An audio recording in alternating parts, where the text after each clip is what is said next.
हिंदी खबर पर हमारे साथ बिहार के गोपालगंज से मिथिलेश तिवारी जी जुड़ गए हैं। बैंकुटपुर से विधायक हैं और बीजेपी के शहर प्रदेश उपाध्यक्ष हैं मिथिलेश तिवारी जी। आपका बहुत बहुत स्वागत है हिंदी खबर पर। धन्यवाद। मिथिलेश जी, कैसे हैं आप? बस बहुत बढ़िया है जी मिथिलेश जी, आपके विधानसभा क्षेत्र में किस तरह के हालात बने हुए हैं और कितने वहां पर संक्रमित मरीज हैं? देखिए, हमारे विधानसभा में एक दो संक्रमण पहले हुआ था और अभी हाल में 3-4 संक्रमित लोग पाए गए जी। और जैसे ही संक्रमण की स्थिति पता चलती है, प्रशासन द्वारा तुरंत उस पूरे एरिया को कंटेनमेंट जोन घोषित करके और उसको चारों तरफ से बैरिकेडिंग लगा करके सील कर जी मिथिलेश जी, और जी अपनी बात पूरी करिए। और पूरी तरह प्रशासन के द्वारा वैसे लोगों पर सतत निगरानी होती है कि उनका ट्रेवल हिस्ट्री खंगाल दिया जाता है, फिर उसके बाद उनको आइसोलेशन वार्ड में रखा जाता है और पैनी नजर होती है कि कहीं इनके कारण कहीं और भी लोग तो संक्रमित नहीं। और घर घर जाकर के हमारे स्वास्थ्य विभाग के कर्मचारी, अधिकारी, चिकित्सक उनका पूरी तरह से थॉरो स्कैनिंग कर रहे हैं। लगातार हम लोग भी उस पर निगरानी किए हुए हैं। जी। समस्या गंभीर है, लेकिन हम लोग चौकन्ने हैं। बिल्कुल, समस्या जो है गंभीर और विकट होती जा रही है। ऐसे में जो है जब लॉकडाउन लगा तो लोगों के सामने संकट आ गया। एक तो वैसे ही लोगों का रोजगार जो है ठप पड़ गया और वहां पर गरीब तबके के लोगों पर अलग से मार पड़ी, कोरोना की मार और फिर खाने पीने के लाले। तो उनकी मदद आपने किस तरीके से की? देखिए, हमारे क्षेत्र की मैं बात करूं तो हमारा पूरा क्षेत्र जो है सो ग्रामीण इलाका है जी। और हमारे यहाँ से भी लगभग 16-17 हजार के आसपास हमारे जो भाई है वो कहीं ना कहीं देश के किसी न किसी कोने में फंसे हुए।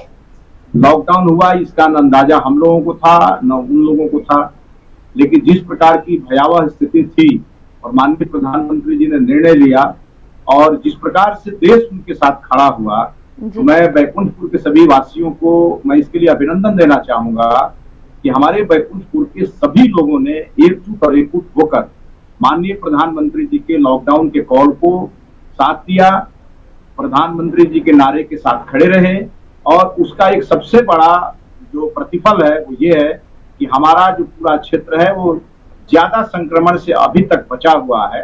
और उन दिनों जब हमारे जो बाहर में जो भाई हमारे हैं जिनको सो कॉल्ड प्रवासी कहा जाता है, हालांकि मैं तो उनको प्रवासी नहीं मानता, अपने ही देश में कोई प्रवासी हो ही नहीं सकता, बिल्कुल। लेकिन जो लोग किसी न किसी कार्य के लिए किसी न किसी जगह थे, जब उनके टेलीफोन आते थे तो मैंने 2.5 महीने तक मुझे लगता है कि 120 स्थानों पर लोगों की मैंने मदद करी है। वहाँ हमारे बहुत सारे कोई पर्सनल मित्र, कोई हमारे पार्टी के लोग, ऐसे लोगों ने दिन रात उनकी मदद की है और ये पूरा देश देखा है कि जब हम लोगों ने दिन रात लोगों की मदद की और कहीं भी हम लोगों ने किसी को भूख से तड़पने या मरने नहीं दिया, ये अपने आप में है। और ऐसे हमारी जहाँ भी भाजपा की सरकारें थी, उन सरकारों ने मैं डायरेक्ट कहीं कहीं चीफ मिनिस्टर साहब से बात करता था, उनके सचिवालय के लोगों से मैं बात करता था, चाहे साउथ हो नॉर्थ हो, किसी भी इलाके में लोगों को हम लोग बहुत परेशानी नहीं होने, ऐसे तो परेशानी थी लेकिन हम लोगों ने उसको कम करने का पूरा प्रयास किया। और मुझे लगता है कि मेरे पास तो डाटा है, लगभग 14,000 लोगों को सीधे मैंने मदद पहुंचाई, चाहे वो गुजरात में हो, चाहे वो दिल्ली में हो, चाहे वो साउथ में हो, चाहे वो कहीं भी हो। कोई ऐसा स्थान नहीं है जहां से लोगों ने मुझे पुकारा और मैं उनके लिए खड़ा नहीं। बिल्कुल, बहुत अच्छा कार्य किया आपने, सराहनीय कार्य किया है। लेकिन मिथिलेश जी, देखा गया है जो ये प्रवासी जो हैं, जिन्हें हम प्रवासी नहीं कहें क्योंकि अपने ही लोग हैं तो उन्हें प्रवासी क्यों कहा जाए, जब ये लोग अपनी जगह पर पहुंचे, स्थानीय अपने गंतव्य तक पहुंचने के लिए ट्रेन में बैठे तो 9-9 दिन तक ट्रेन में ही बैठे रह गए, भूख प्यास से तड़पते रह गए। देखिए, एक बात के लिए तो आपको केंद्र सरकार की सराहना करनी चाहिए कि अगर ट्रेन की सुविधा भारत सरकार नहीं देती जी, तो और भी स्थिति भयावह हो सकती। बिल्कुल। और बसों से लोग आ नहीं सकते। लगभग 16-17 लाख लोग वापस आए और भी लोग आ ही रहे हैं और अब तो लोगों के जाने का भी सिलसिला शुरू हो गया है। लेकिन ट्रेन से की सुविधा होने के कारण हमारे जो ये मजदूर भाई हैं जो कहीं न कहीं सुदूर इलाके में थे, उनको काफी इससे सुविधा हुई। ये बात सच है कि उनको कुछ वेट करना पड़ा और उसके पीछे सबसे बड़ा कारण है कि जो हमारी बिहार की सरकार है उनके लिए यहाँ पर्याप्त क्वारंटाइन सेंटर की व्यवस्था, आइसोलेशन वार्ड की व्यवस्था, ये सब करने में थोड़े समय जरूर लग गए, लेकिन जब वो आए तो उनकी पर्याप्त व्यवस्था की गई और हमारे अधिकारी, हमारे पुलिसकर्मी, हमारे राजनीतिक दल के कार्यकर्ता, सभी लोगों ने सेवा की बिल्कुल। आपने देखा होगा उत्तर प्रदेश से लेकर के बिहार में कहीं भी हम लोगों ने उनको छोड़ा नहीं।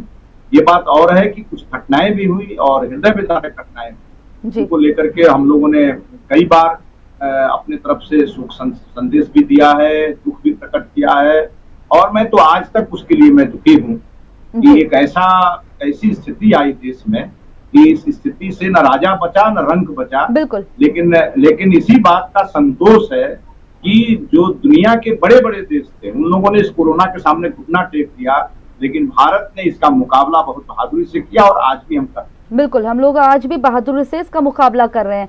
आपसे बात करके अच्छा लगा। हिंदी खबर पर आप हमारे साथ जुड़े, आपका बहुत बहुत धन्यवाद।